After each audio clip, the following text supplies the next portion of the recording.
So my daughter was still in town, and her mom, and they said they'd send some over. And the next day, a guy came. Pramod was his name. I remember, a real nice guy. And my dad and my sisters were there, and Allie and her mom, and me, of course. And I was just kind of like an outside observer watching all this happen. There was nothing for me to say. Well, the guy had my chart pretty much and what I was going through, and that I was going to be dead, and there was nothing they could do. And I said, well, I remember my daughter said, well, what's going to happen? And then he said, well, your father is terminal. He's going to die, and he'll just go to sleep and he won't wake up one day. And she said, well, wasn't there anything you can do? And he said, well, we'll make him as comfortable as we can, and he's going to gradually get worse and worse and worse, and it's more and more painful, and we'll keep adding and bringing in pain medication for him. And at some point, it's be morphine. We have what we call the comfort pack, which is what we use at the very last, and that'll be it. And she was all upset, and I was just sitting there, and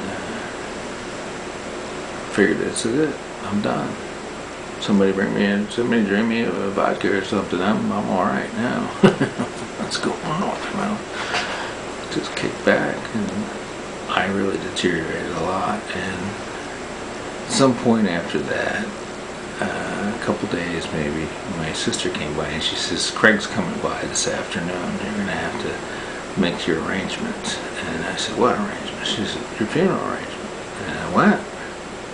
And this guy came over, Craig Pike is his name, and real nice guy. He was all nice, he was in his suit and whatever, and I got my shorts on, golf shirt or whatever, and I'm about this big around, and I just lost all kinds of weight. I was down to probably 120 by then. I think I got as low as like 110 pounds.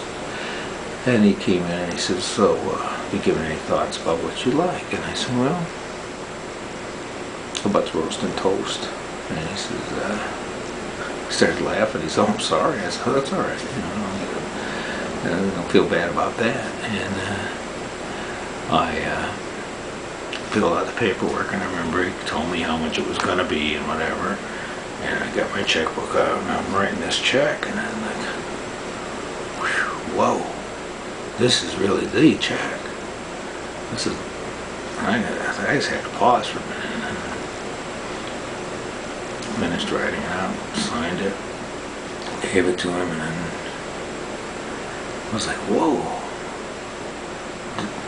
I don't know what that is, but I don't think I'm gonna, this just isn't right. This is still this bad movie I'm in.